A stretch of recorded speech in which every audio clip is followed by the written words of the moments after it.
They say you reap what you sow. I gave my children everything, my time, my savings, my dreams. And here I am, reaping a harvest of loneliness in a place where dignity comes second to cost-cutting. I'm sitting in the common room of Meadowbrook Care Facility right now, staring at a television that flickers like it's gasping its last breath. Nobody bothers to fix it. Why would they? We're just old people warehoused here, waiting. The vinyl chairs beneath us are cracked and peeling, exposing yellow foam that crumbles when you touch it. The air is thick with the smell of overcooked vegetables and industrial-strength disinfectant, the kind that burns your nostrils but never quite masks what it's supposed to cover. The staff rush past without making eye contact. I've been here 6 months, and I'm still not sure half of them know my name. I'm just the woman in room 14B. The stroke patient. The one whose kids don't visit much. But let me back up, because you need to understand how I got here. You need to understand what I gave and what I got in return, because maybe, just maybe, my story will save you from making the same mistakes I did. My name is Rebecca Chen, and I used to believe that love was measured in sacrifice. The bigger the sacrifice, the deeper the love. I spent 50 years of my life proving that theory, and I was wrong. Dead wrong. But I'm getting ahead of myself. 30 years ago, I was a different woman. Still Rebecca Chen, but younger, stronger, and full of hope despite the grief that threatened to swallow me whole.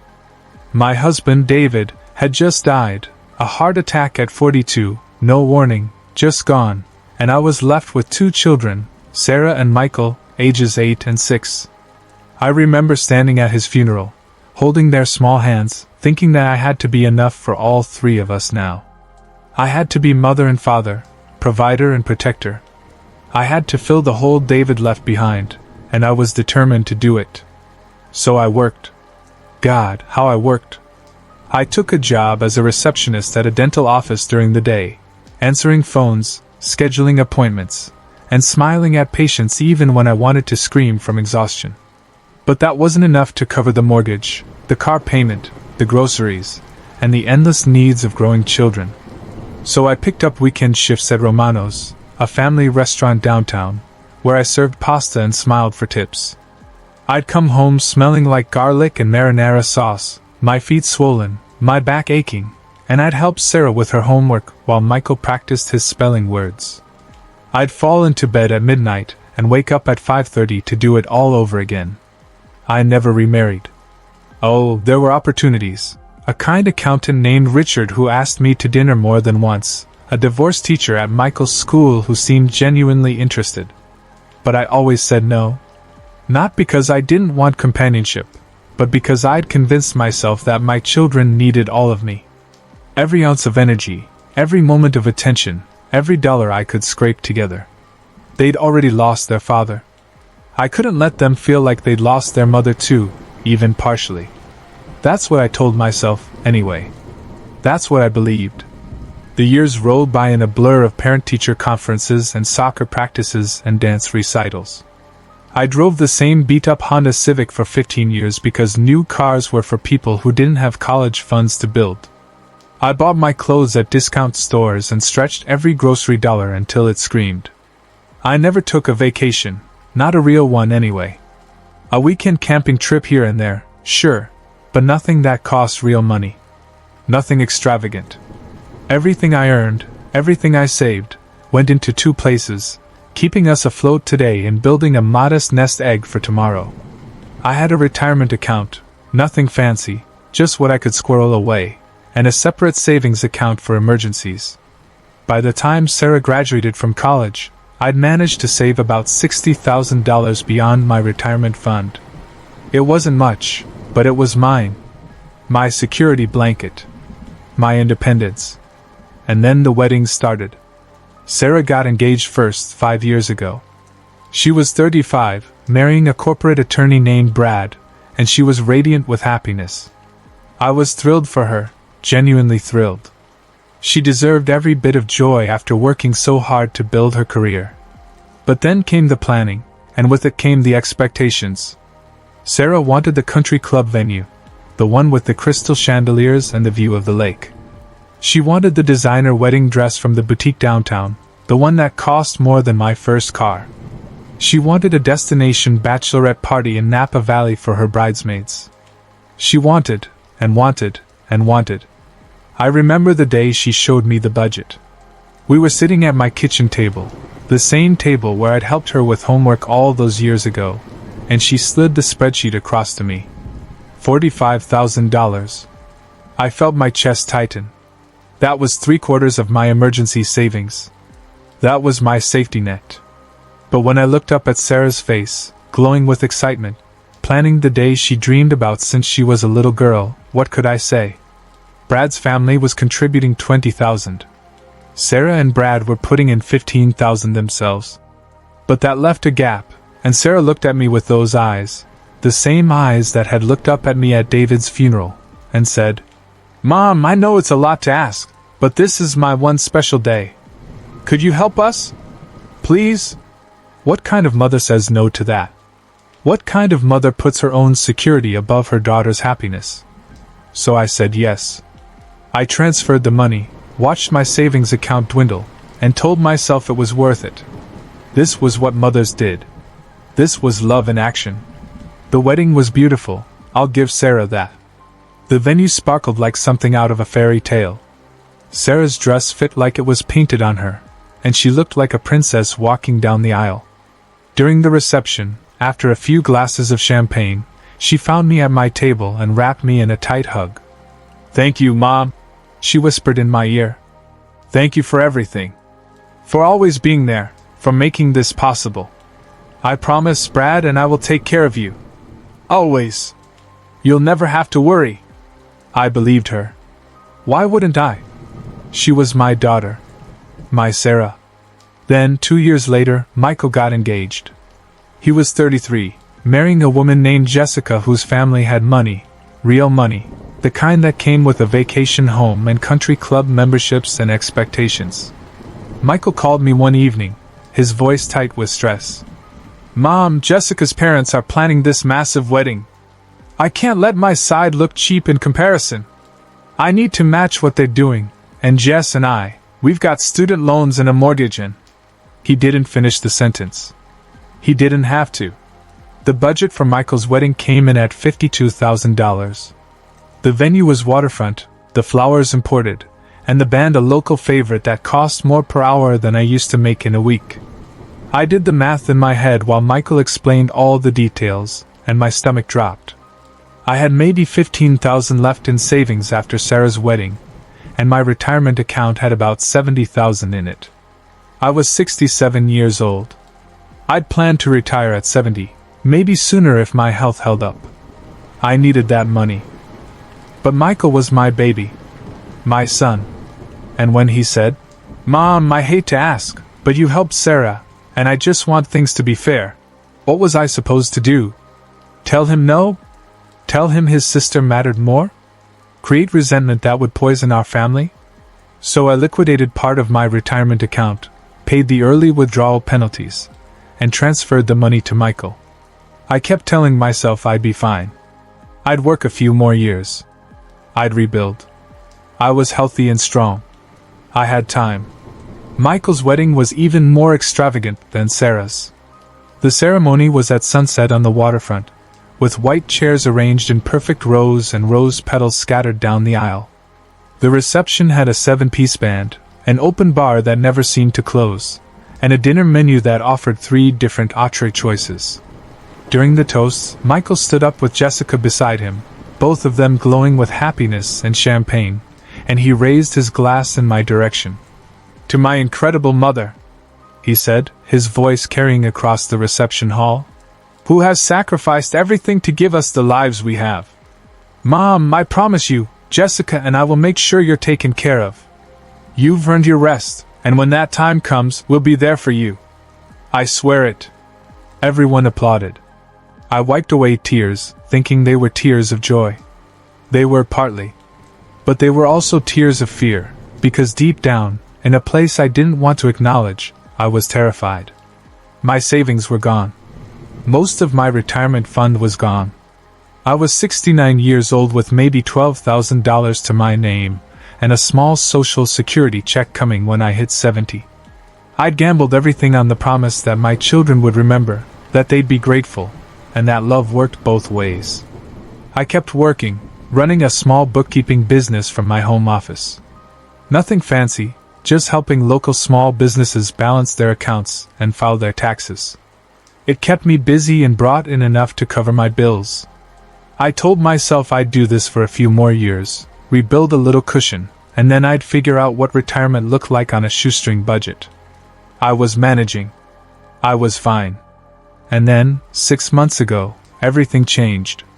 I was in my home office on a Tuesday afternoon, reconciling accounts for a local bakery, when I felt a strange tingling in my left arm.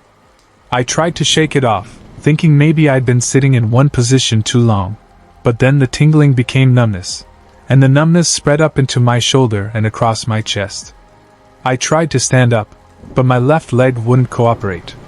The room tilted sideways, and I remember thinking, very clearly, "This is it. This is how I die. Alone in my house, at my desk, and nobody will find me until the bakery owner calls wondering where his reports are." I don't remember falling, but I woke up on the floor with Sarah standing over me, her face pale with shock. She'd stopped by to drop off some hand-me-down clothes from her kids, something she did every few months, more out of obligation than affection, I'd started to realize, and found me unconscious on the carpet. The paramedics came, the ambulance ride was a blur of sirens and bright lights, and then I was in the hospital being told I'd had a stroke. A moderate one. I was lucky to be alive, the doctor said, but there would be consequences. Partial paralysis on my left side. Speech difficulties. Words that used to come easily now required effort and concentration. I'd need physical therapy, occupational therapy, and speech therapy. I'd need help with basic daily activities. I could no longer live alone. I spent 2 weeks in the hospital, 2 weeks of prodding and testing and therapists teaching me how to relearn things I'd done without thinking for 71 years. Sarah and Michael visited, of course. They came together on the third day, both of them looking uncomfortable in the sterile hospital room, and they sat on either side of my bed and held my hands and said all the right things. "You're going to be okay, Mom. We're here for you. We'll figure this out together." But then the social worker came to discuss long-term care options, and I watched my children's faces change. The social worker was kind but blunt. I needed a live-in care at home, which could cost $6,000 to $8,000 a month, or placement in a care facility, which could range from $3,000 a month for basic care to $10,000 a month for premium facilities with full medical support. She had brochures, glossy things with photos of smiling seniors in beautiful rooms with attentive staff. Sarah and Michael exchanged a look, the kind of look that passes between siblings who've perfected silent communication. Michael cleared his throat. "We'll need to talk about this privately," he said. "As a family. We'll figure out what makes the most sense." The social worker left us alone, and that's when the conversation I'll never forget began. "Mom," Sarah started, her voice careful and measured. "Obviously we want what's best for you, but we also have to be realistic about costs. Brad and I have 3 kids now, college funds to think about, and our mortgage. And you know we'd take you in, but our house isn't set up for someone with mobility issues. We've got stairs, narrow doorways, it's just not practical." Michael jumped in quickly, backing up his sister. "Same with us, Mom. Jessica's pregnant with our second, we're stretched thin already. But we'll find you a good place, somewhere clean and safe. You don't need anything fancy, right? You just need people to help you with the basics, physical therapy, and meals. We can find that." I tried to speak, my words coming out slow and slurred. "You promised. Both of you. You said you'd take care of me." Sarah's face flushed. "We are taking care of you, Mom. We're here, aren't we? We're finding you a place to live. That's taking care of you. But I gave you. We know what you gave us," Michael interrupted, his voice sharper now. "And we're grateful, we really are. But Mom, you chose to pay for those weddings. Nobody forced you. And honestly, we've got our own families to worry about now. We'll find you somewhere affordable and good. That's what makes sense. Affordable. That word echoed in my head long after they left that evening to research options. I lay in my hospital bed, staring at the ceiling, and understood for the first time that the promises made at weddings, when champagne flows and emotions run high, are not the same as promises kept when bills come due. 3 days later, they came back with their decision. Meadowbrook Care Facility. They showed me photos on Sarah's phone, a squat brick building with a small parking lot and a faded sign. It's state licensed, Michael assured me. Perfectly adequate care. Clean. Safe. And Mom, it's what we can afford to help with. It's $3,000 a month, and between your Social Security and what Sarah and I can contribute, it'll work. Some of the other places, they were too much. I looked at my children, really looked at them, and saw strangers. These weren't the kids I'd raised, the ones I'd sacrificed everything for. Or maybe they were, and I just refused to see it. Maybe I'd created this. Children who'd learned that love meant taking, that gratitude had an expiration date, and that promises were just pretty words you said when it cost you nothing to say them. I moved into Meadowbrook 2 weeks later. Sarah and Michael helped me settle in, arranging my few belongings in the small room I'd share with whoever the facility assigned as my roommate. They smiled and said it looked cozy, that I'd adjust in no time, and that they'd visit often. Michael hugged me goodbye, and as he pulled away, he repeated the words he'd said at his wedding. "We'll take care of you, Mom." Then they left, and I sat on the edge of the narrow bed in my shared room, listening to someone screaming down the hall, and I finally understood the truth. I'd spent nearly $100,000 on their weddings, their dreams, and their happiness. And in return, they'd bought me the cheapest care they could find and called it love. But here's what I want to know, what I need you to think about as we continue this story.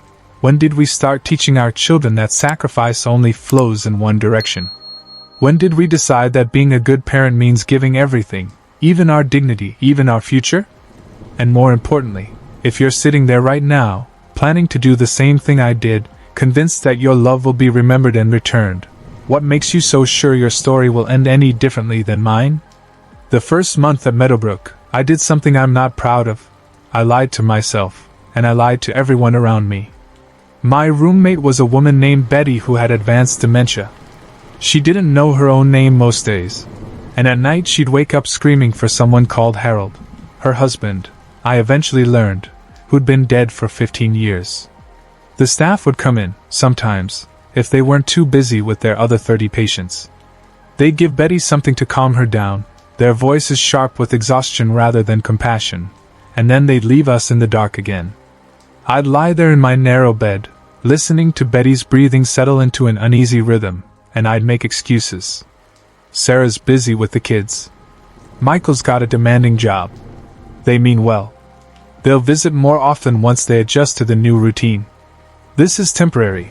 Once I get stronger, once my therapy progresses, they'll move me somewhere better. Maybe they'll even take me into one of their homes. They promised, after all. At their weddings, they promised. I told these lies to myself every morning when I woke up to the smell of industrial cleaner, and every evening when I went to bed to the sound of Betty's confusion.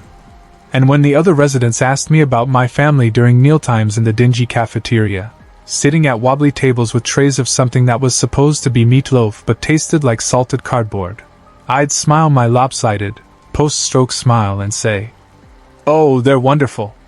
So busy, you know how it is. They visit when they can." But deep down, in the place where we keep the truths we're too afraid to speak out loud, I knew I was fooling no one. Least of all myself. The physical therapy at Meadowbrook was supposed to be daily. That's what the brochure had said, what Sarah and Michael had been told. But the reality was different. We had one physical therapist, Jerome, for 83 residents. A kind man with gentle hands and infinite patience, but even saints can't multiply themselves. I got therapy twice a week if I was lucky, sometimes once if Jerome was out sick or if the facility decided his time was better spent on newer admissions. The rest of the time, I was on my own, my left side growing weaker instead of stronger, my muscles forgetting how to work, my body betraying me a little more each day. And the visits. Oh, the visits. Sarah came first, exactly 3 weeks after she'd deposited me at Meadowbrook. She arrived on a Tuesday afternoon with a box of cookies from the grocery store bakery, the cheap kind with too much sugar and not enough flavor, and she sat in the uncomfortable chair beside my bed for precisely 28 minutes. I know because I counted every single one of them. She talked about her kids, about how busy soccer season was, and about how she'd just gotten a promotion at work. She asked how I was feeling in that bright, false voice people use when they don't really want to know the answer. And then she looked at her watch, said she had to pick up her youngest from piano lessons, kissed my forehead, and left. Michael came a week later with Jessica, who was showing now, her hand constantly drifting to her growing belly in that protective gesture pregnant women make. They stayed for 32 minutes. Michael seemed uncomfortable the whole time, his eyes darting around the room, taking in the cracked linoleum, the water stain on the ceiling, and Betty drooling in her sleep in the bed next to mine. "The place seems fine," he said, but he couldn't quite meet my eyes. Jessica smiled politely and talked about baby names, and I wondered if she'd even remember my name when this grandchild was born. After they left, I sat alone in the common room for hours, watching that flickering television that nobody fixed, and I felt something crack inside me. Not my heart breaking, that was too dramatic, too sudden. This was slower, more insidious. This was the gradual understanding that I'd become an obligation, a box to check, a duty to fulfill in the minimum amount of time necessary to avoid guilt. But I still made excuses. Still told the other residents about my wonderful children. Still convinced myself that things would get better.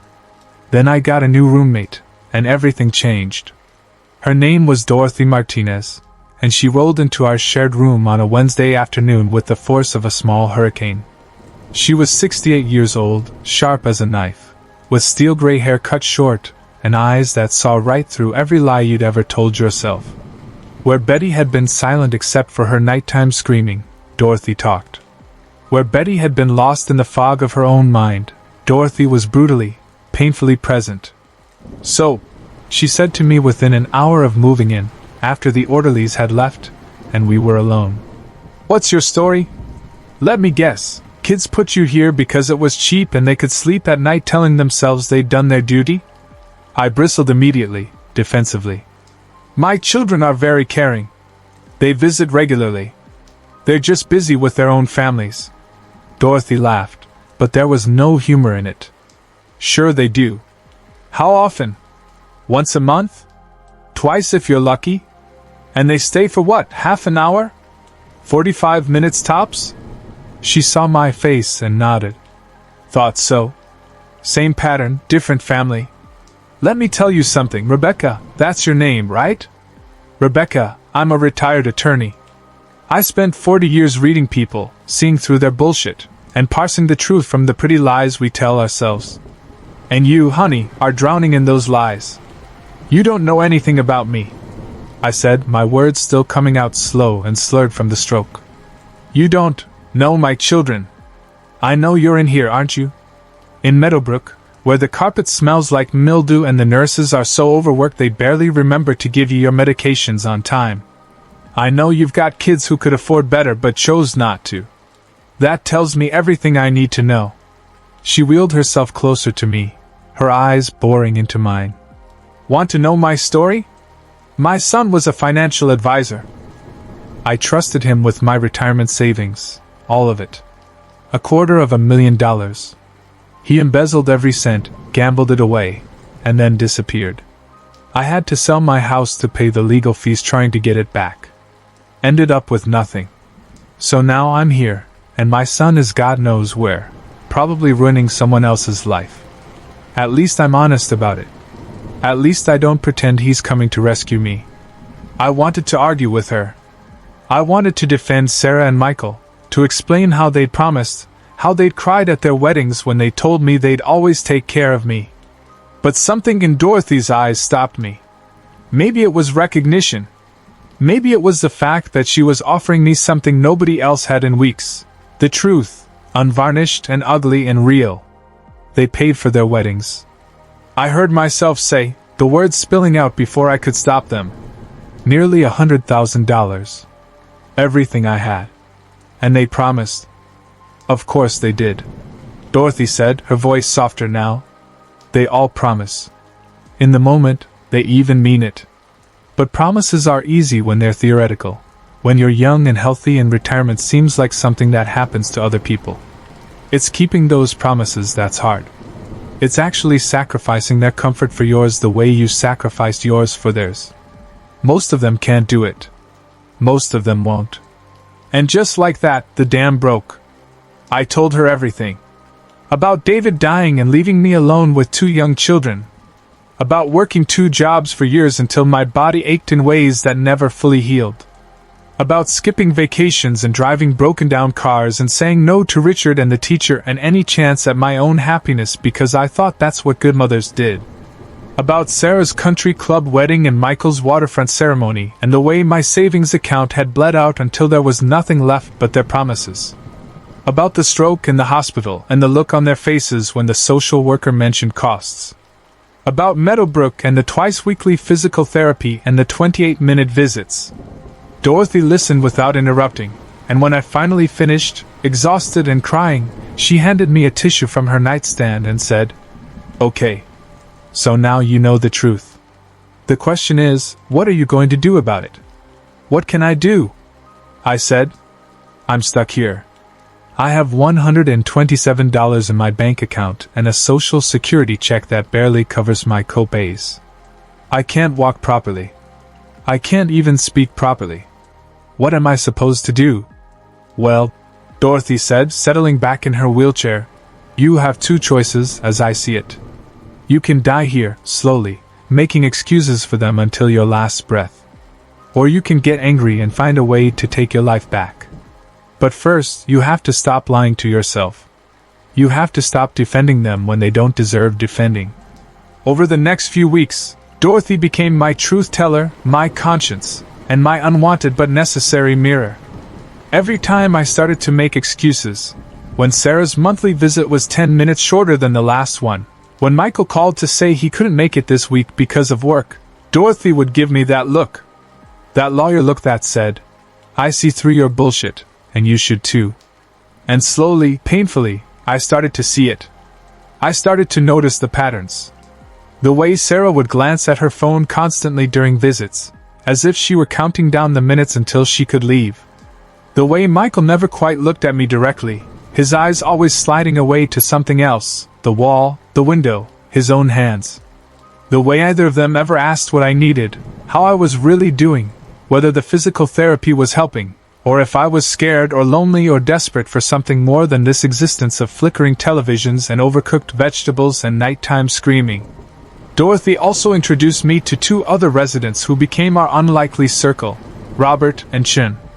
Robert was 72, a widower whose daughter lived exactly 2.3 miles away according to Google Maps. He'd checked, but hadn't visited in 4 months. He'd been a high school principal, beloved by students and respected by staff, and now he sat in Meadowbrook playing solitaire with a deck of cards so worn the numbers were barely visible. Chin, no relation to me, though we joked about it, was 75, a retired math teacher whose 3 children had fought over his assets while he was still healthy enough to hear them arguing.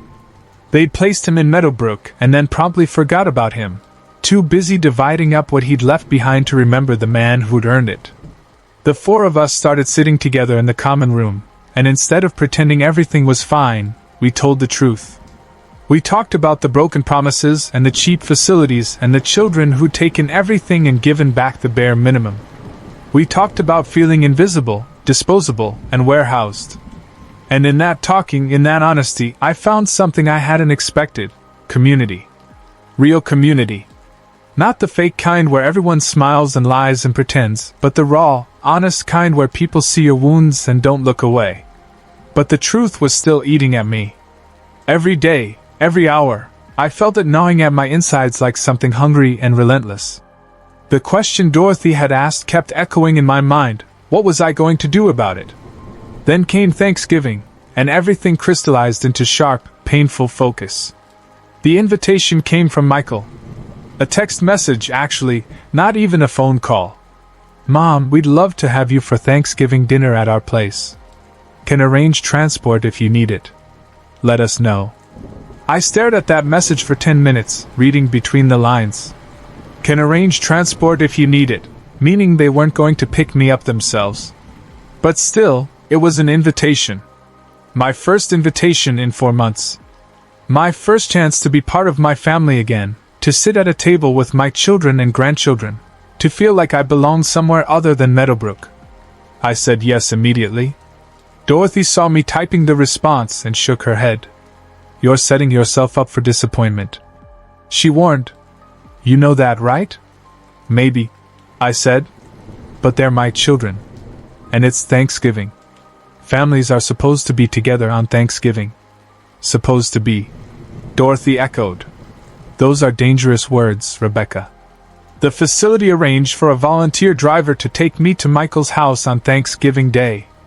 I'd asked the staff to help me look nice. They'd wash my hair and help me into my best sweater, the blue one Sarah had given me 3 Christmases ago. I wanted to look like someone worth celebrating, someone who belonged. I practiced my speech in my head during the entire drive, trying to make sure the words would come out clear, not slurred. I wanted to tell them I loved them. I wanted to hear them say it back.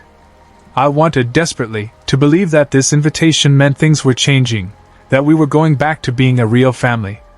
Michael's house was beautiful, a 2-story colonial in a neighborhood where every lawn was perfectly manicured and every house looked like it belonged in a magazine. The volunteer driver helped me up the ramp Michael had borrowed and set up at the front steps, and Michael opened the door with a smile that didn't quite reach his eyes. "Mom! You made it. Come in, come in." The house smelled amazing, turkey and stuffing and all the traditional sense of Thanksgiving. I could hear voices from deeper in the house, laughter, and the sound of children playing. My heart lifted. This was going to be good. This was going to be the turning point. But then I saw the setup, and my heart sank just as quickly as it had risen. The main dining room had a large table set for 12 people, Michael and Jessica, Sarah and Brad, all 5 grandchildren, and Brad's brother, who was visiting from California. The table was covered with a cream-colored tablecloth, set with real china plates and crystal glasses, with an elaborate centerpiece of fall flowers. It was gorgeous. It was exactly what a Thanksgiving table should be. And then there was me. In the corner of the living room, separated from everyone else, they'd set up a small folding table with a single place setting. A paper plate. A plastic fork. "We thought you'd be more comfortable here," Jessica said, appearing beside me with that bright, false cheerfulness. "You know, so you can eat at your own pace, without worrying about everyone watching. And it's closer to the bathroom if you need it. We're just trying to make things easier for you, Mom." She called me Mom even though I'd never quite thought of her as a daughter. It felt hollow, that word. Performative. Michael brought me my plate first, before anyone else had even sat down at the main table. A small portion of turkey, a scoop of stuffing, and some cranberry sauce. "Here you go," he said. "Eat up. You don't want it to get cold." Then he retreated to the main table where everyone else was gathering, laughing, pouring wine, and passing dishes around in that chaotic, joyful way families do. And I sat in my corner, at my folding table, eating my Thanksgiving dinner alone while I watched my family celebrate together 15 feet away. I could see them, but I wasn't part of them. I was adjacent to the celebration, close enough to observe but too far to participate. It was like watching life through a window. I could see the warmth inside, but I was locked out in the cold. I finished my meal in maybe 10 minutes. I'd eaten as slowly as I could, savoring each bite, trying to make it last, but there's only so long you can drag out a small plate of food. I sat there with my empty paper plate, wondering what to do next. Did I just sit here and watch them eat? Did I ask for more? Did I wheel myself closer and try to join the conversation? Before I could decide, Sarah appeared with a concerned look. "All done, Mom? That was quick. Do you want us to call your driver? I know you probably want to get back and rest. It's been a long day for you." It was 2:30 in the afternoon. I'd been in their house for less than an hour, and she was already trying to send me away. I thought we'd spend time together, I said, my words slow and careful. After dinner. Maybe watch football. Or just talk? Sarah glanced back at the main table where everyone was still eating, still laughing. The thing is, Mom, we've got a whole schedule today. The kids want to watch the parade recording, and then we're doing a family game tournament, and honestly, it's going to be really loud and chaotic. You probably wouldn't enjoy it. And don't you usually nap in the afternoon? You should stick to your routine. My routine. As if I had chosen this routine, as if I wanted to spend every afternoon in a dingy nursing home napping because there was nothing else to do and no one to do it with. I can stay, I insisted, hearing the desperation in my voice and hating it. I won't be in the way. I just want to be with family. Michael had come over now, drawn by the tension in Sarah's voice. Mom, we're not saying you're in the way. We're just trying to be realistic. This might not be the best environment for you right now. And honestly, we need to clean up and get the kids settled. Maybe next time we can plan something more low-key, just us, where we can really visit. Next time. Always next time. Never now. I felt something rising in my chest, anger, hurt, and humiliation all mixed together into something I couldn't quite name. I was about to give up, to nod and smile and let them call my driver, to go back to Meadowbrook and pretend everything was fine. But then I heard it. Jessica was at the main table, talking to Sarah's husband Brad, in a voice she probably thought was too quiet for me to hear. But I've learned that when you're invisible to people, they forget you have ears. I don't understand why she can't just be grateful. Jessica was saying. My mother would never guilt-trip us like this. She'd understand that we have our own lives, our own families to focus on.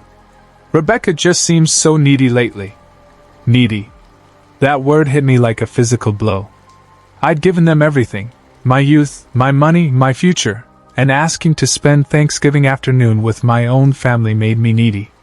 Something inside me snapped. Not broke, snapped. Like a rubber band pulled too tight for too long. And suddenly I didn't care about keeping the peace or making excuses or protecting their feelings at the expense of my own. I wheeled myself over to the main table. The conversation stopped immediately. All eyes turned to me, my children, their spouses, and even my grandchildren, who looked confused by the interruption. I need to say something. I started, my words coming out slow but steady. And you're going to listen. Mom, Michael started, but I held up my hand. I gave you everything, I said, looking directly at Sarah, then at Michael. 2 weddings. Nearly $100,000. Everything I saved. Everything I had. And you, both of you, promised me. You said you'd take care of me. Always. You remember? Sarah's face flushed red. Mom, this isn't the time. When is the time? I interrupted. When do you visit? Oh wait, you visit once a month.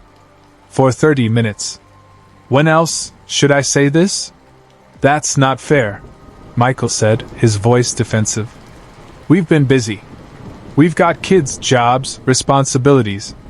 And I didn't? The words came out sharper than I intended. When I was working 2 jobs, when I was paying for your college, and your weddings, and everything else, I was busy too. But I made time. I made you the priority. We didn't ask you to do that, Sarah said, and there it was, the truth she'd probably been thinking for years finally spoken out loud. You chose to pay for those weddings, Mom. We didn't force you.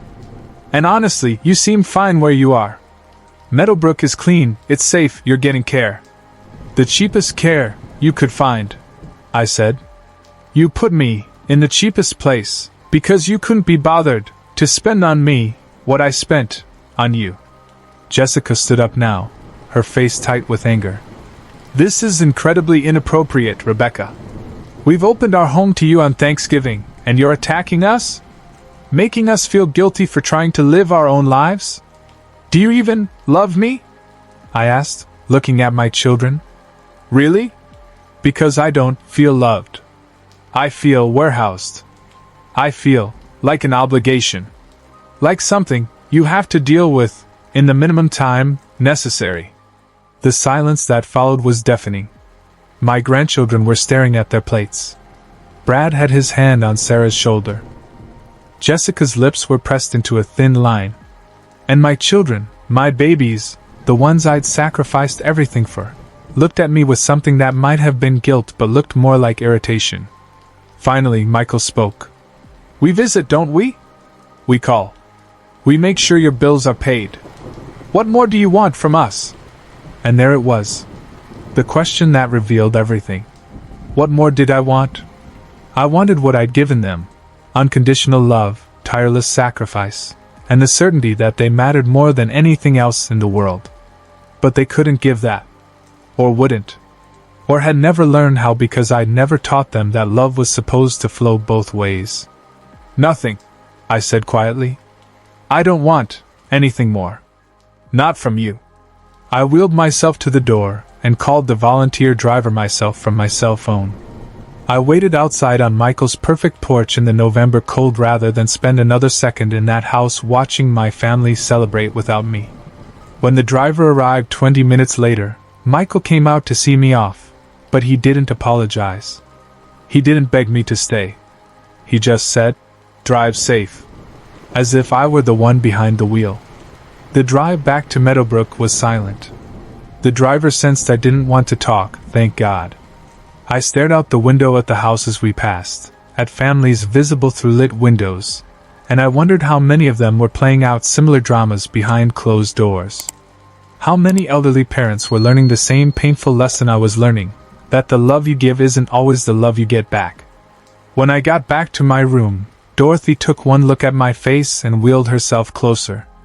That bad? She asked. I nodded, not trusting myself to speak without crying. Good, she said, and when I looked at her in confusion, she continued. Good that you're seeing it clearly now. Good that you're done lying to yourself.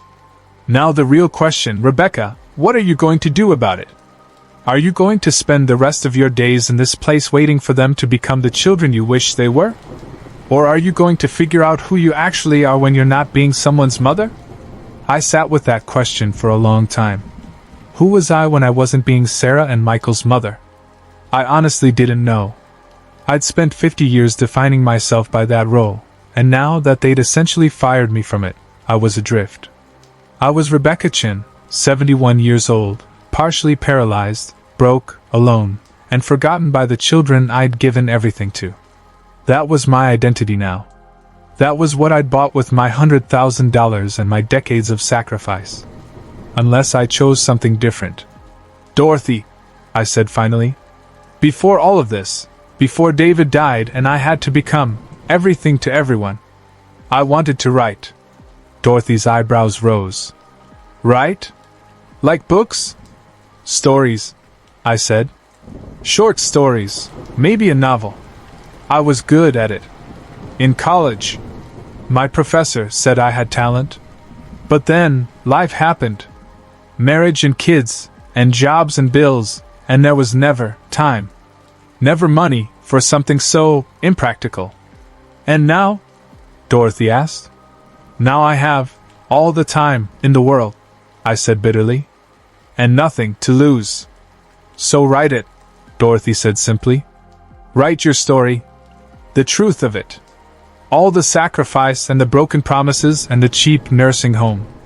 Write what happens when you give everything and get nothing back. Write it for yourself, but maybe also for all the other mothers out there making the same mistakes you made. Who would want to read it? I asked. Who cares? Dorothy shot back. Write it anyway. Write it because it's your truth and your voice and your story, and nobody can take that away from you. Not your kids, not this place, not the stroke. Your words are yours. And so, that night, while Betty screamed for Harold and the fluorescent lights buzzed overhead, and the smell of disinfectant burned my nostrils, I started writing. Dorothy had a laptop, an old one her son hadn't bothered to steal, and she let me borrow it. I hunted and pecked with my right hand, my left hand useless in my lap, and I began. They say you reap what you sow. The words came slowly at first, fighting against my damaged brain and my trembling hand. But they came. And with each sentence, I felt something shifting inside me. Not healing. This wasn't some miraculous cure-all, but maybe something like reclamation. These were my memories, my experiences, my truth. And for the first time in months, I was taking ownership of them instead of letting my children's version of events be the only one that mattered. I wrote about David's death and the fear that had swallowed me whole. I wrote about working 2 jobs until my body begged for rest. I wrote about saying no to Richard and the teacher and any chance at my own happiness because I thought that's what good mothers did. I wrote about the weddings, the flowers and the dresses and the promises made over champagne. I wrote about the stroke and the hospital and the social worker's gentle explanation of long-term care costs. I wrote about that look that passed between Sarah and Michael when they realized how expensive love was. I wrote about Meadowbrook and the flickering television and the twice-weekly physical therapy. I wrote about the folding table in the corner, and Jessica calling me needy and my children asking what more I wanted from them. I wrote it all, and with each word, I felt a little less invisible. Days turned into weeks. I wrote during physical therapy sessions with Jerome, who'd started asking about my progress and encouraging me to keep going. I wrote in the common room while Robert played solitaire and Chin read the newspaper and Dorothy worked on crossword puzzles. I wrote at night when Betty's screaming kept me awake. I wrote and wrote and wrote, and slowly, the story took shape. It wasn't polished. It wasn't perfect. But it was honest in a way I'd never been honest before, and there was power in that honesty. So what are you going to do with it? Dorothy asked one evening, about 3 weeks into my writing project. Just keep it on the laptop forever? Write it and hide it? I don't know, I admitted. Maybe. Bullshit, Dorothy said bluntly. You didn't write this just for yourself. You wrote it because you need people to know what happened. You need someone to witness it, to validate it, to say, yes, that was wrong, what they did to you was wrong. She was right, of course. Dorothy was always right. There's a magazine. She continued, pulling out a piece of paper she'd printed from the computer in the facility's small library. Later Years Journal. They publish essays and stories from seniors. Real experiences, real perspectives. I think you should submit your story to them. I looked at the paper, at the submission guidelines, and at the editor's email address. My heart started pounding. What if they reject it? Then they reject it. Dorothy shrugged. But what if they don't? What if your story matters to someone else? What if there's another mother out there, right now, about to liquidate her retirement savings for her kid's wedding, and she reads your story and thinks twice? I sat with that possibility. The idea that my pain, my mistakes, and my truth might actually help someone else avoid the same fate. It was terrifying and thrilling in equal measure. That night, I read through the entire piece one more time.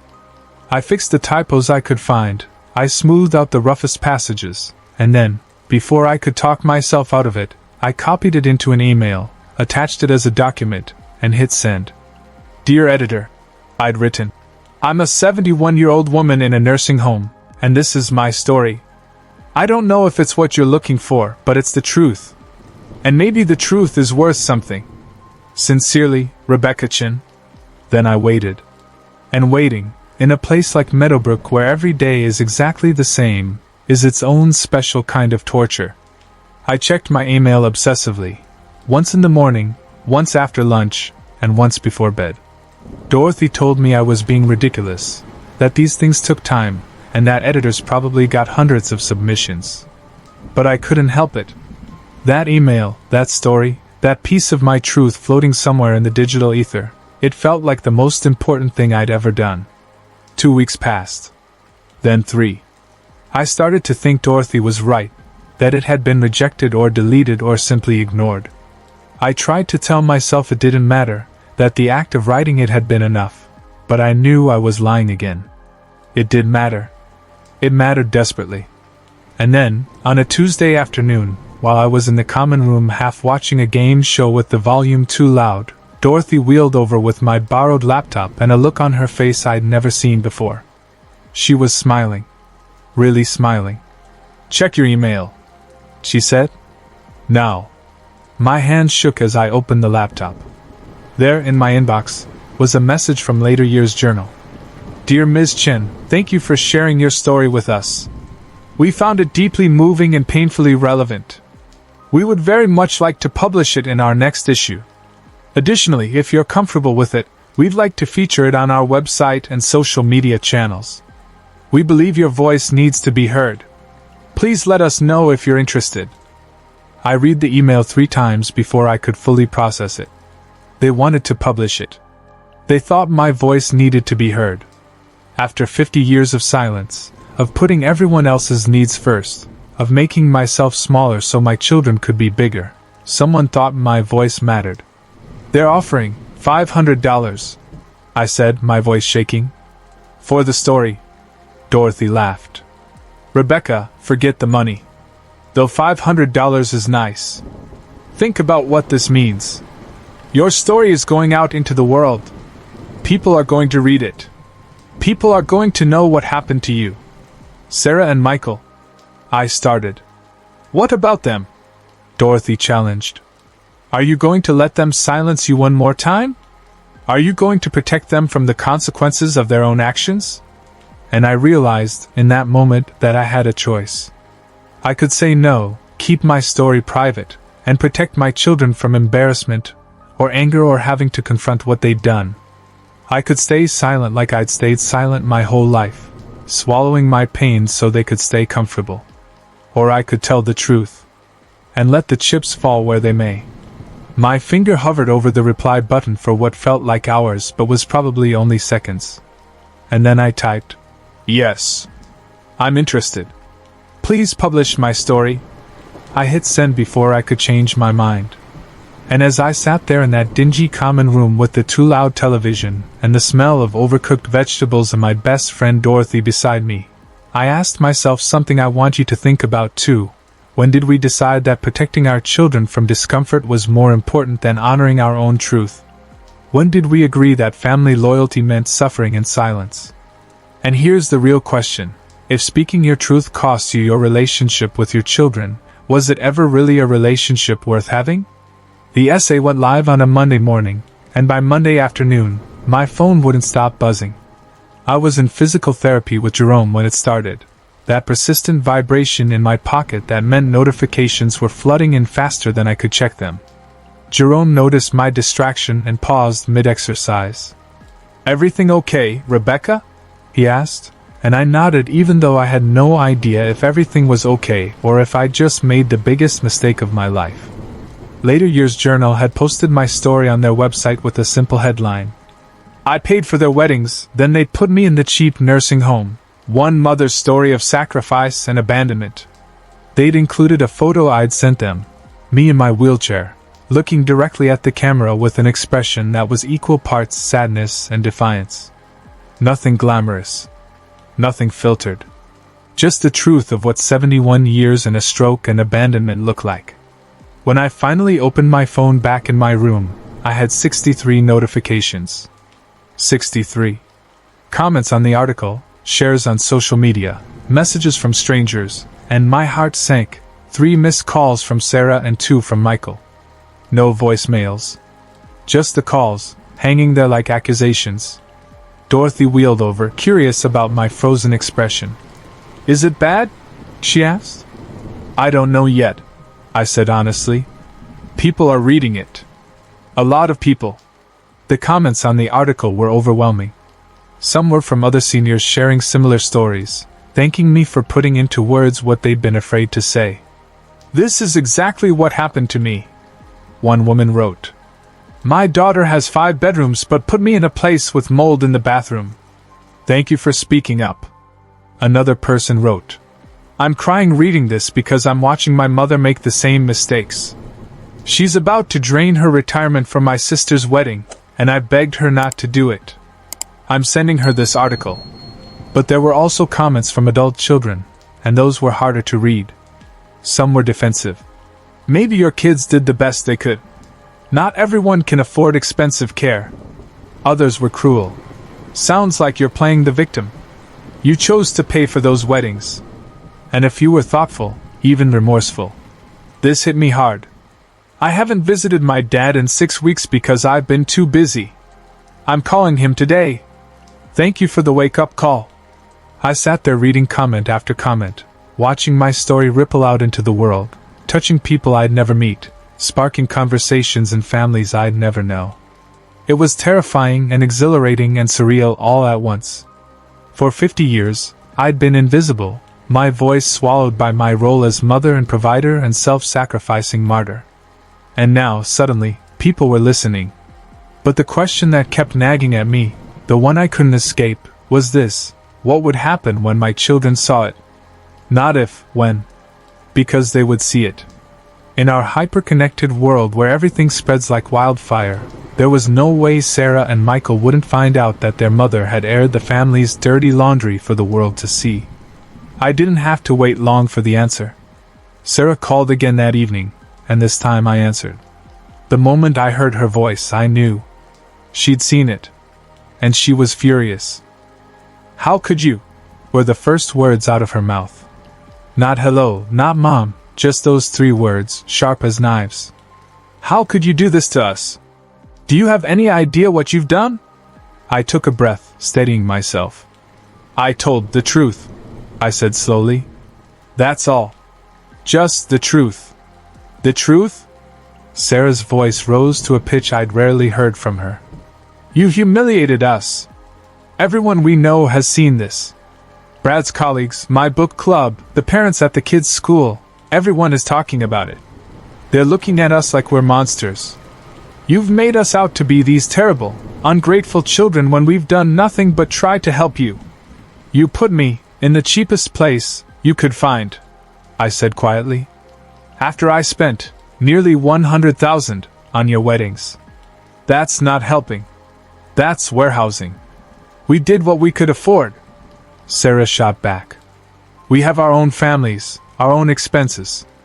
We can't drop everything for you. We can't spend money we don't have. And you didn't have to pay for those weddings, you insisted. You made it seem like it was so important to you, like you wanted to do it. And now you're using it against us?" There it was, the fundamental disconnect. In Sarah's mind, my sacrifice had been a gift freely given, with no expectation of reciprocity. In my mind, it had been an investment in a relationship that I thought would last, that would flow both ways when I needed it. We'd been living in 2 completely different stories all along, and I'd been too blind to see it. "I wanted you to be happy," I said. "And I thought when I needed you, you'd want the same for me." "We do want you to be happy," Sarah insisted. "But happiness doesn't mean expensive nursing homes we can't afford. It doesn't mean us dropping our entire lives to take care of you. It means accepting reality and being grateful for what you have." Grateful. There was that word again.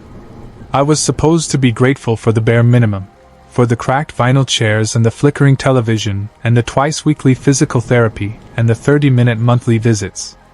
I was supposed to smile and thank them for warehousing me as cheaply as possible.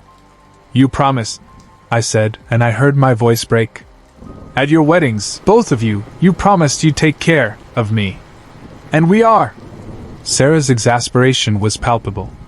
"We're paying part of your care home fees. We visit when we can. We call. What more do you want from us, Mom? What would ever be enough for you?" That question again. The same one Michael had asked at Thanksgiving. And suddenly I understood, there would never be enough. Not because I was insatiable or needy or demanding, but because we fundamentally disagreed on what love and care looked like. To them, it was checking boxes and fulfilling minimum obligations. To me, it was presence, attention, dignity, and being treated like I still mattered. "I don't want anything more," I said, echoing the words I'd said at Thanksgiving. "Not from you." "Good," Sarah said coldly. "Because we're done. Michael and I talked, and we're done. You want to tell the world how terrible we are? Fine. But don't expect us to keep showing up just so you can have more material for your next article. We're done, Mom. The line went dead. No goodbye, no. I love you. Just silence. And I sat there in my room at Meadowbrook, holding my phone, and I realized something profound. I felt relieved. Not happy. Relief and happiness aren't the same thing, but relieved. It was like I'd been carrying a weight I didn't know I was carrying, and suddenly it was gone. Dorothy had been sitting quietly during the call, pretending to read a book but obviously listening to every word. When I set down the phone, she looked at me with those sharp lawyer eyes and said, "So, how do you feel?" "Lighter," I admitted. "Is that terrible? Should I feel worse?" "Why should you feel worse?" Dorothy asked. "They just told you explicitly what they've been telling you implicitly for months. That you're a burden they'd rather not deal with. At least now it's honest. At least now you don't have to keep hoping they'll suddenly become different people." She was right, but that didn't make it easy. That night I grieved. Not loudly, not dramatically, but in the quiet way you grieve when you've lost something that was already gone but you'd been pretending was still there. I grieved the relationship I thought I had with my children. I grieved the people I thought they were. I grieved the fairy tale I'd been telling myself where sacrifice equaled love and love was always returned in equal measure. But you know what? I also felt something else. Something I hadn't felt in a long time. I felt free. The next morning, I woke up to more notifications. The article had been shared thousands of times overnight. Local news outlets were picking it up. A television station in the city had sent me an email asking if I'd be willing to do an interview. "We're doing a segment on elder care and family responsibility," the producer wrote. "Your story is resonating with so many people. Would you be comfortable sharing it on camera?" Would I be comfortable? 6 months ago, Rebecca Chin wouldn't have been comfortable doing anything that might upset her children or make waves or draw attention to herself. 6 months ago, I would have declined politely and gone back to my invisible existence. But that Rebecca Chin had been erased the moment Sarah and Michael dropped me off at Meadowbrook. The question wasn't whether that old Rebecca would be comfortable. The question was whether this new Rebecca, the one who'd found her voice and her truth, was brave enough to keep using it. I wrote back, "Yes. I'm interested." The interview was scheduled for the following week, and in the days leading up to it, something unexpected happened. Meadowbrook started changing. The facility administrator, a harried woman named Patricia who I'd barely seen in 6 months, suddenly started making appearances. She walked through the common room, actually talking to residents and taking notes. Within days, the flickering television was replaced with a new one. The cracked vinyl chairs were swapped out for newer ones that didn't shed yellow foam. The physical therapy schedule was adjusted so Jerome could see more patients more frequently. "What's happening?" I asked Jerome during our next session. He grinned. "Your article. The attention it's bringing. Patricia's terrified there's going to be more scrutiny, maybe inspections, maybe journalists showing up. So suddenly she cares about conditions." He helped me with my arm exercises and added, "You did this, Rebecca. You spoke up, and things are changing. That's power." Power. I'd never thought of myself as powerful. But maybe that's what truth-telling was. A kind of power that didn't require money or physical strength or anything except the willingness to say out loud what everyone else was thinking but too afraid to voice. The television interview was both nerve-wracking and cathartic. The reporter, a woman in her 40s named Jessica, a different Jessica, thankfully, came to Meadowbrook with a cameraman and a kind smile. She asked me to tell my story in my own words, and I did. Slowly, haltingly, with my post-stroke speech that required patience from listeners, I told her about David dying and raising 2 kids alone and working 2 jobs and the weddings and the promises and the cheap nursing home and the 30-minute visits. "What do you want people to take away from your story?" Jessica asked at the end of the interview. I thought about that question for a long moment. "I want parents to know that sacrifice doesn't guarantee anything," I said finally. "Love your children. Support them. But don't erase yourself in the process. Don't give everything, because they won't remember what you gave. They'll only see what you can't give anymore." And what about your children? Jessica asked gently. If they're watching this, what would you say to them? Another long pause. I could have said I forgave them. I could have said I hoped we'd reconcile someday. I could have given the expected, socially acceptable answer that kept the door open for a fairy tale ending. Instead, I said, I would tell them, I hope they teach their children differently. I hope they show their kids that love goes both ways. That family means showing up. Those promises aren't just words you say at weddings when it's easy. They're commitments you keep when it's hard. The segment aired 3 days later, and the response was even bigger than the article had been. The television station's social media was flooded with comments. Some people criticized me. Airing family business on TV is disgusting. One person wrote, but far more people thanked me. Elder care advocates reached out asking if I'd speak at events. A local college invited me to talk to their social work students about the realities of aging. Even a podcast host contacted me about doing a longer interview exploring themes of family obligation and elder abandonment. And slowly, so slowly I almost didn't notice at first, something inside me shifted. I wasn't just Rebecca Chin, an abandoned mother in a cheap nursing home, anymore. I was Rebecca Chin, writer, advocate, and truth-teller. I was someone with something to say and people willing to listen.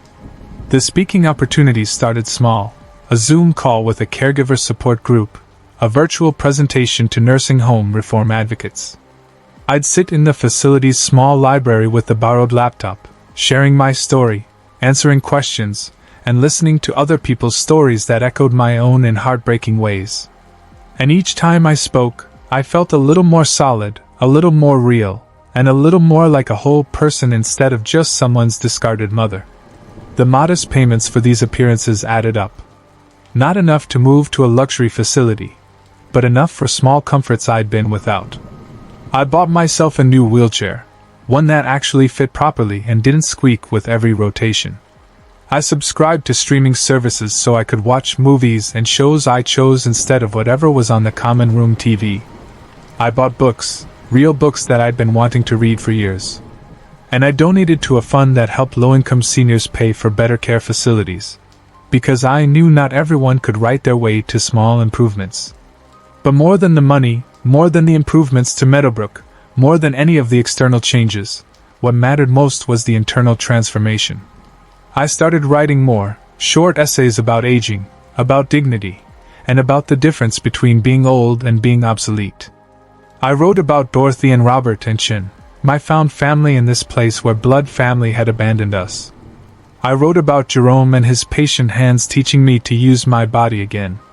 I wrote about the volunteers who came in on weekends to play music, or lead art classes, or just sit and talk with residents who had no one else.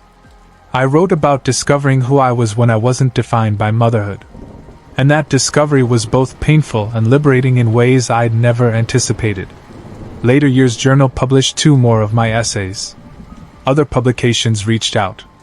I started getting emails from readers, sometimes dozens a day, sharing their own stories, asking for advice, and thanking me for giving voice to experiences they thought were shameful secrets. One woman wrote, I'm 65, and my daughter just asked me to help pay for her second wedding.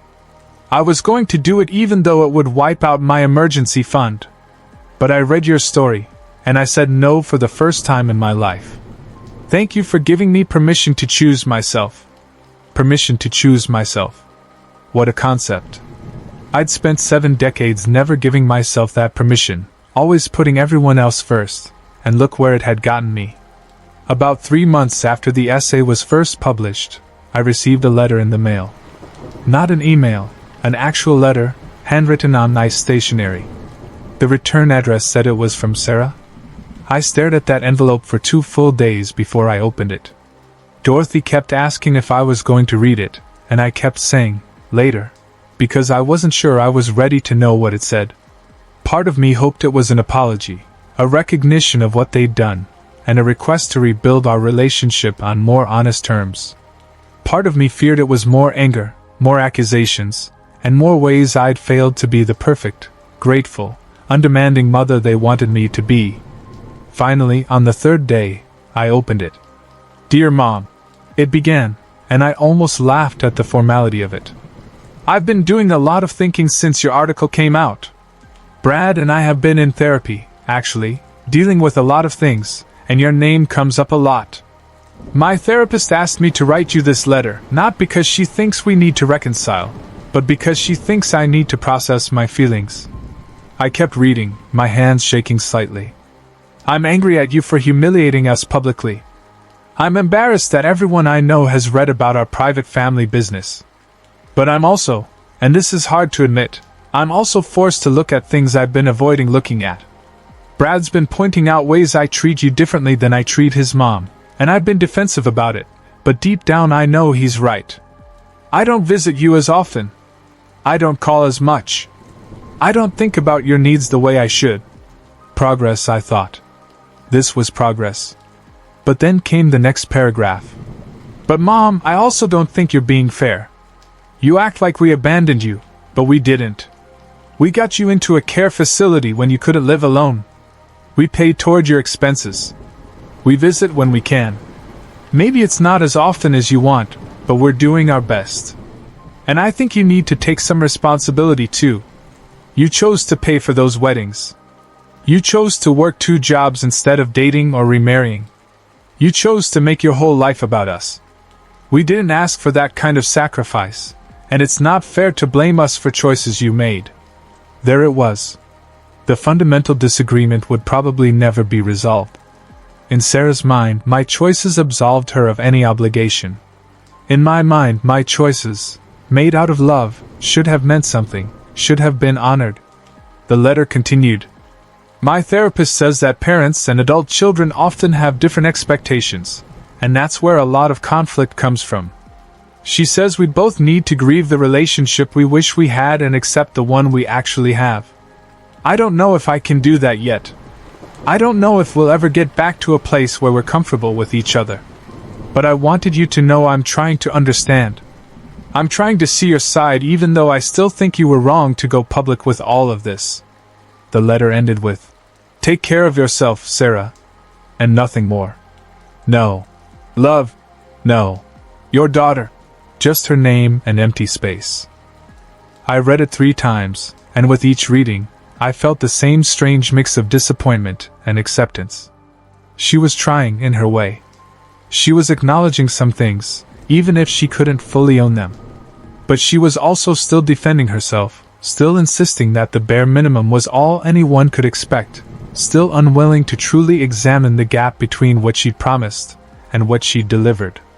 And that had to be okay. Not because it was fair or right or what I deserved, but because it was reality. Sarah was who she was, and I could either spend the rest of my life being angry about that, or I could accept it and move forward. I chose to move forward. I didn't write back to Sarah, at least not right away. Maybe someday I would. Maybe someday we'd have a conversation where we could both be honest without accusations, where we could acknowledge our different perspectives without one of us having to be completely right and the other completely wrong.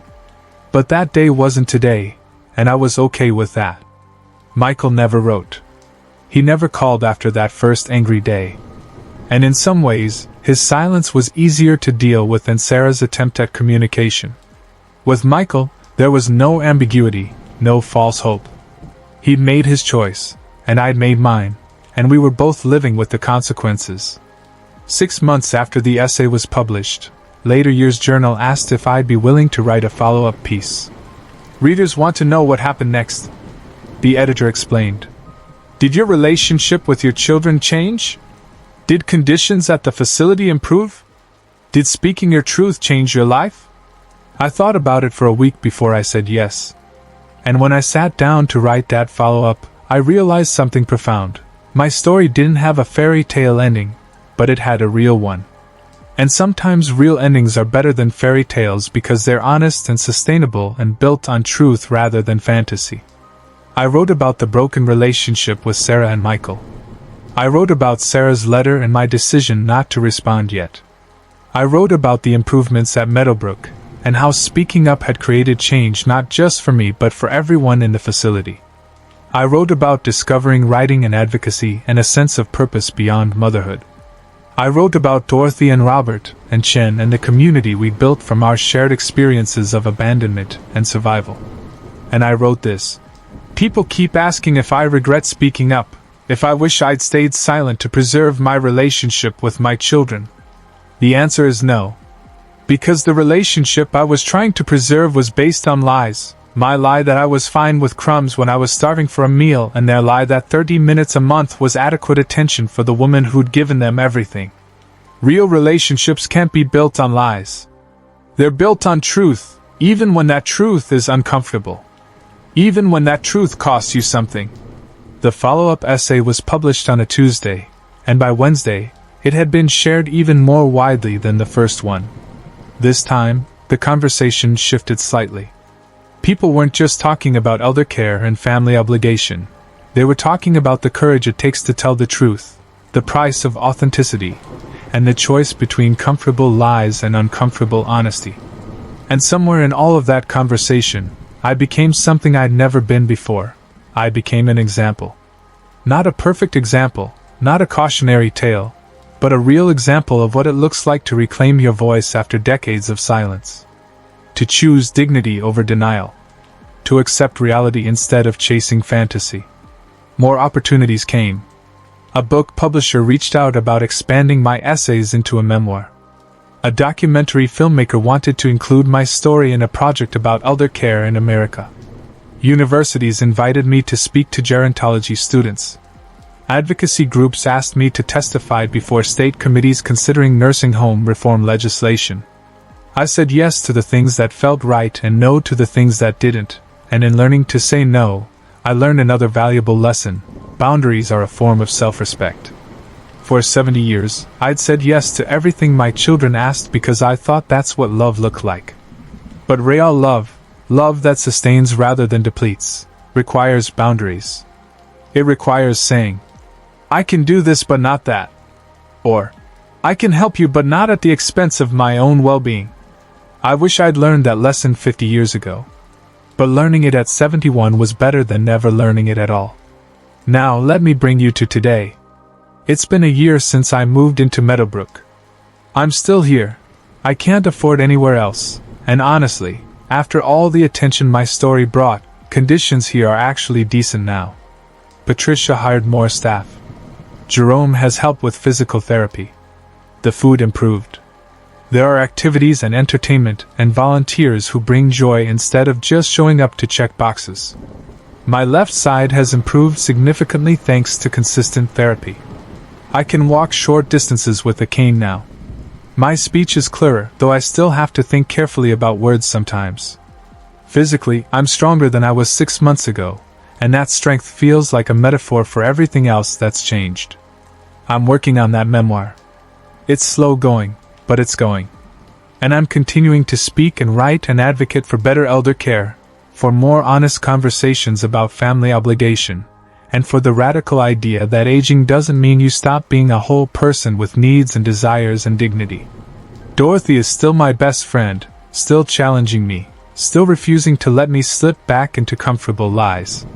Robert finally heard from his daughter. She came to visit after reading my story and realizing how much time she'd wasted avoiding her own discomfort. They're rebuilding their relationships slowly, carefully, and honestly. Chen's children still haven't reached out, and he's made peace with that in ways I'm still learning from. As for Sarah and Michael? I don't know. I haven't heard from Michael at all. Sarah sends occasional emails, surface stuff, nothing deep, but it's something. Maybe someday we'll have a real conversation. Maybe someday they'll understand what they took from me, and what I took back. Or maybe they won't. Either way, I've learned that I can survive without their validation. I can even thrive without it. And that brings me to why I'm telling you all of this, why I've shared every painful detail of my journey from self-sacrificing mother to abandoned elder to woman who found her voice again. If you're sitting there right now planning to drain your retirement account for your kid's wedding or their down payment, or their dream vacation, I want you to stop and ask yourself, what am I really buying with this money? Am I buying their happiness? Or am I buying the fantasy that sacrifice equals security? Am I investing in a relationship? Or am I paying an emotional ransom in hopes they'll love me the way I love them? If you're already in a situation like mine, sitting in a care facility wondering how you ended up here after giving everything, I want you to know it's not too late to find your voice. It's not too late to tell your truth. It's not too late to stop making excuses for people who should be making an effort for you. And if you're someone's adult child watching this and feeling uncomfortable, good. That discomfort might be the beginning of change. Ask yourself, am I showing up for my aging parent the way they showed up for me? Am I giving them the same energy and attention and care that I expect them to give my children? Or am I doing the minimum and calling it enough? Here's what I've learned in my 71 years, and especially in this past year of transformation. Love isn't measured in sacrifice. Love is measured in presence, in attention, in reciprocity, and in showing up even when it's inconvenient. Real love doesn't require you to erase yourself. Real love doesn't leave anyone warehoused in the cheapest option available, while everyone else lives comfortably. Real love sees the person, not just the role they've played. I can't change what happened to me. I can't get back the years I spent working myself to exhaustion or the $100,000 I spent on weddings or the relationship I thought I had with my children. But I can tell you about it. I can shine a light on a pattern that's playing out in families everywhere. This pattern of endless parental sacrifice followed by minimal adult-child reciprocity.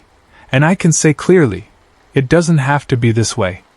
You have choices. You can choose to set boundaries before you have nothing left. You can choose to speak up before resentment calcifies into something permanent. You can choose to save something for yourself instead of giving everything away in hopes that sacrifice will buy you love. And if you've already given everything, you can choose, like I did, to reclaim your voice. To tell your truth. To stop protecting people from the consequences of their own actions. To find community with others who understand. To discover that you're more than just someone's parent. You're a whole person with value and dignity, and stories worth telling. My story doesn't have a happy ending in the traditional sense. I didn't reconcile with my children. I didn't move to a luxury facility. I didn't get the apology, or the acknowledgement, or the fairy tale transformation I might have wanted. But I got something better. I got myself back. I got my voice. I got my truth. And I got the freedom that comes from accepting reality instead of chasing fantasy. That's worth something. That's worth everything, actually. So here's what I want you to do right now, right this minute. If you're a parent, I want you to really think about the relationship you have with your adult children. Is it reciprocal? Is it honest? Are you giving from a place of fullness or from a place of desperation and fear? And if it's the latter, what would it look like to change that pattern before it's too late? If you're an adult child, I want you to think about the last time you truly showed up for your aging parent. Not just called out of obligation or visited for the minimum amount of time, but really showed up. Really asked how they were doing. Really made them feel seen and valued. And if it's been too long, what's stopping you from doing that today? Write a comment below and tell me your story. Tell me about the sacrifices you've made or witnessed. Tell me about the promises kept or broken. Tell me about the relationships you're trying to navigate in this complicated terrain between generations. Tell me about the changes you're going to make after hearing my story. Because that's the thing about telling the truth, it creates space for other people's truths too. And maybe, just maybe, if enough of us start speaking honestly about these dynamics, we can change them. We can create a culture where elder care is about dignity, not just duty. Where family love flows both ways. Where aging doesn't mean becoming invisible. Your comment might help someone else in the same situation. Your honesty might give someone else permission to set a boundary or speak up or stop sacrificing themselves into oblivion. Your story matters, just like mine did. So please, don't just watch this video and move on. Engage. Share your perspective. Tell me if I'm wrong. Tell me if I'm right. Tell me about your own journey. Let's create a conversation that actually leads to change. And if you found value in my story, hit that subscribe button and turn on notifications because I'm not done talking. I have more to say about aging with dignity, about reclaiming your voice, about navigating complicated family dynamics, and about all the things we're supposed to smile through but really need to talk about honestly. I spent 50 years being silent, putting everyone else first, and swallowing my truth to keep the peace. I'm done with silence. And if my story has sparked something in you, whether it's recognition or anger or determination or fear, then let that spark become a conversation. Comment below. Share this video with someone who needs to hear it. Subscribe to stay part of this community of truth-tellers and reality facers and people who refuse to let age make them invisible. Because here's the final truth I've learned: your voice matters. Your story matters. Your dignity matters. And you don't have to earn those things through sacrifice or silence, or making yourself small so other people can be comfortable. You matter. Right now. As you are. And it's never too late to start acting like you know it. Now tell me, what's your story? And what are you going to do about it?